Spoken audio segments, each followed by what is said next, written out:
Hello friends, welcome to special techno channel. दोस्तों, ABNL job को लेकर मैंने कल एक वीडियो अपलोड करी थी। उस वीडियो पर मैंने देखा काफी सारे कमेंट आप लोगों के आए हुए थे। कुछ लोगों ने लिखा कि अगर आपको अपनी लाइफ को बर्बाद करना है तो इन कॉन्ट्रैक्ट जॉब को ज्वाइन कर लो, और वहीं पर कुछ लोगों का कहना था कि कॉन्ट्रैक्ट जॉब को बिल्कुल भी ज्वाइन मत करना, अभी समय है, समय रहते रेगुलर सरकारी नौकरी की तैयारी करो। देखिए, मैं इस बात से पूरी तरह से सहमत हूं कि अगर आपको रेगुलर सरकारी नौकरी मिल रही है तो उससे बेहतर विकल्प शायद ही कोई हो सकता है।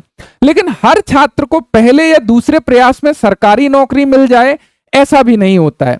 मैंने प्राइवेट जॉब को लेकर इससे पहले भी कई सारी वीडियो बनाई हैं जहां पर मैंने अपनी खुलकर राय रखी है। मेरा मानना है कि बहुत सारी प्राइवेट कंपनियां फ्रेशर उम्मीदवार को रखती हैं, उनसे 2 या 3 साल काम करवाती हैं और फिर उनकी जगह पर नए लोगों को रख लेती हैं। उसके अलावा कई जगह पर काम का दबाव इतना ज्यादा होता है कि यदि स्टूडेंट्स चाहे कि मैं जॉब के साथ में अपनी रेगुलर जॉब की तैयारी कर लूं तो वो काफी ज्यादा मुश्किल होता है। लेकिन इतना सब जानने के बाद भी आप मुझे बताइए, क्या छात्र प्राइवेट नौकरी नहीं करते?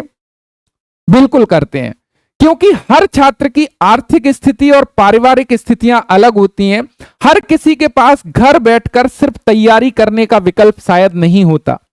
अब यहीं से असली सवाल बेसिकली शुरू होता है। अगर आपको अभी रेगुलर सरकारी नौकरी नहीं मिली है तो एबीएनएल जैसी पीएसयू की कॉन्ट्रैक्ट जॉब प्राइवेट नौकरी से किस तरह अलग है, और क्या यह आपको भविष्य में रेगुलर सरकारी नौकरी तक पहुंचाने में मदद कर सकती है? आज की इस वीडियो में हम इन्हीं सभी बातों को एक एक करके समझने की कोशिश करेंगे, और यहां पर मैं अपना ऑनेस्ट रिव्यू दूंगा। बिकॉज मुझे जो भी एक्सपीरियंस है, मैंने अपने पिछले पास्ट में प्राइवेट कंपनी में काम किया है, गवर्नमेंट जॉब को क्रैक करे हैं, तो उसकी क्या रणनीति रही, क्या फीलिंग्स होती है, वो सभी चीजें मैं आपको यहां पर बताने की कोशिश करूंगा। लेकिन सबसे पहले बात करते हैं पढ़ाई के लिए मिलने वाले समय की, क्योंकि सबसे ज्यादा जो इंपॉर्टेंट चीज है कि समय रहते, आपके एज रहते यदि रेगुलर जॉब नहीं मिली तो लाइफ बर्बाद है। तो क्या जॉब के साथ में इतना समय मिलता है कि हम लोग पढ़ाई कर सकें? देखिए, मेरे हिसाब से यही सबसे बड़ा अंतर है यदि आप पीएसयू कॉन्ट्रैक्ट जॉब की बात करें और प्राइवेट जॉब की बात करें। अगर हम एबीएनएल जैसी डिफेंस पीएसयू की बात करें या जो भी हमारी पीएसयू कॉन्ट्रैक्ट जॉब आती है उनकी बात करें, तो यहां पर सामान्यतः काम का समय तय होता है, क्योंकि ये ऑलरेडी गवर्नमेंट संस्थाएं हैं और यहां पर गवर्नमेंट एम्प्लॉय काम करते हैं। यहां का कल्चर उस हिसाब का होता है कि अपने आप जो तय समय है वहां पर यदि आपने अपने समय को सही तरीके से मैनेज करते हैं तो नौकरी के साथ साथ आप सरकारी परीक्षाओं की तैयारी भी जारी रख सकते हैं। वहीं दूसरी तरफ कई प्राइवेट कंपनियों में काम का दबाव, ओवर टाइम और शिफ्ट की वजह से पढ़ाई के लिए नियमित समय निकालना काफी मुश्किल हो जाता है। ऐसे में कई छात्रों की तैयारी बीच में छूट जाती है और जो आपका बेसिकली जो लूप होल है उसमें कहीं ना कहीं वो लोग फंस जाते हैं, और वो डे टू डे लाइफ चलती रहती है, सैलरी आती रहती है, बाद में जब उनको प्राइवेट जॉब से निकालते हैं जब वो चीजें रियलाइज होती हैं। अब बात करते हैं एक और महत्वपूर्ण पॉइंट की। कई लोगों का यह कहना था, काफी सारे कमेंट्स एंड जो लोग पीएसयू में काम कर रहे हैं कॉन्ट्रेक्चुअल बेसिस पर, मैंने जब उनसे बात करी तो उनका कहना है कि कॉन्ट्रैक्ट कर्मचारियों से ज्यादा काम कराया जाता है, जबकि स्थायी कर्मचारी जो परमानेंट कर्मचारी हैं उन पर उतना दबाव नहीं होता है। देखिए, मैं इस बात को पूरी तरह गलत नहीं कहूंगा। कई जगह आपको ऐसा महसूस हो सकता है कि कॉन्ट्रैक्ट और स्थायी कर्मचारियों के बीच अंतर किया जा रहा हो, आपको एक अलग नजर से देखा जा रहा हो, लेकिन मेरी सोच थोड़ी अलग है। अगर नौकरी करने के बाद भी आपके पास रोज 2 से 3 घंटे पढ़ाई के लिए समय बच रहा है तो वह 2 से 3 घंटे आपकी पूरी जिंदगी बदल सकते हैं।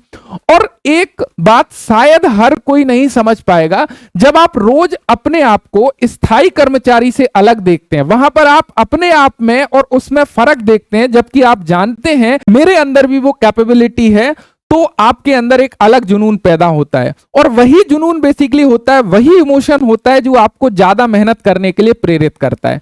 मैं यह बात सिर्फ आपसे कह नहीं रहा हूं, बल्कि मैंने इसे अपनी जिंदगी में खुद महसूस किया है। साल 2015 में जब मैं हीरो मोटोकॉर्प में काम करता था, जब मुझे दीपावली की छुट्टी नहीं मिली, मैंने लास्ट 2 मंथ से कोई भी छुट्टी ना लेने के बावजूद मैं दिवाली आने पर मैं छुट्टी लेने गया। उस दिन मैंने जब छुट्टी लेना चाहा तो मुझे क्लियरली मना कर दिया गया कि प्रोडक्शन का टाइम है, आपको छुट्टी नहीं मिल सकती। जबकि मुझे अपनी दिवाली अपने माँ पिता के साथ में बितानी थी। उसी दिन मैंने तय कर लिया था कि मुझे अपनी जिंदगी बदलनी है। उसके बाद दिन भर काम करने के बाद, ड्यूटी करने के बाद थकान जरूर होती थी, लेकिन वही अंदर का जुनून मुझे पढ़ने के लिए बैठा देता था और उसी मेहनत का नतीजा था कि मैंने अपना पहला सरकारी एग्जाम पास किया। इसलिए मैं इतना ही कहना चाहूंगा कि कई बार जिंदगी की सबसे मुश्किल परिस्थितियां ही इंसान को सबसे बड़ी प्रेरणा दे जाती हैं। अगर मैं उस दौर से नहीं गुजरता तो शायद मैं इतनी मेहनत कर ही नहीं पाता, सरकारी नौकरी तक पहुंच ही नहीं पाता।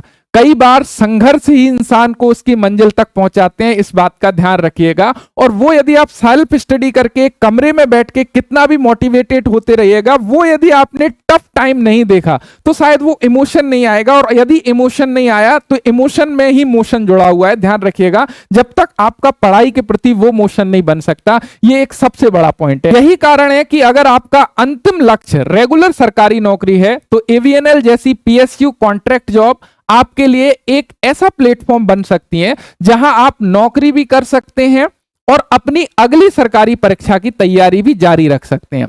दूसरा जो मुझे सबसे बड़ा फायदा यहां पर लगता है, जो भी पीएसयू कॉन्ट्रैक्चुअल जॉब निकलती है वहां पे प्रैक्टिकल नॉलेज का। अगर आप आईटीआई छात्र हैं और टेक्नीशियन या ऑपरेटर जैसी भर्तियों की तैयारी कर रहे हैं तो आपने अक्सर देखा होगा कि ज्यादातर परीक्षाओं में लगभग 60% या उससे ज्यादा प्रश्न टेक्निकल क्वेश्चन पूछे जाते हैं।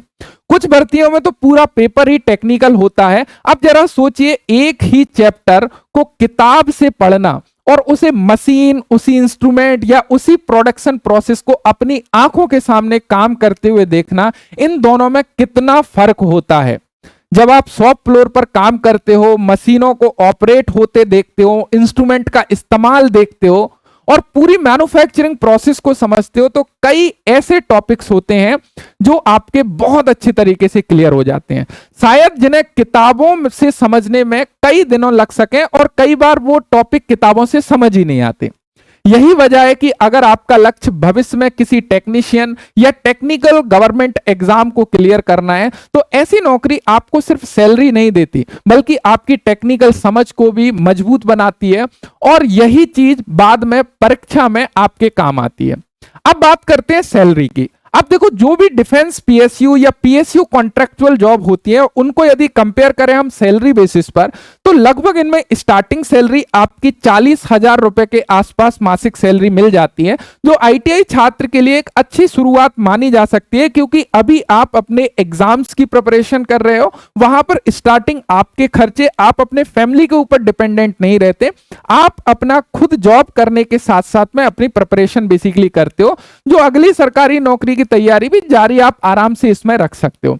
अब बात करते हैं भविष्य की। देखिए, एवीएनएल एक नई डीपीएसयू है, या अभी हम लोग चाहे हम लोग अदर कॉन्ट्रैक्चुअल जॉब की बात करें, ये सारे बेनिफिट है, लेकिन एवीएनएल में यदि हम लोग देखने लगे स्पेशली अभी, तो ये एक नई डिफेंस डीपीएसयू है जिसके बारे में हमने पिछली वीडियो में भी बात करी थी।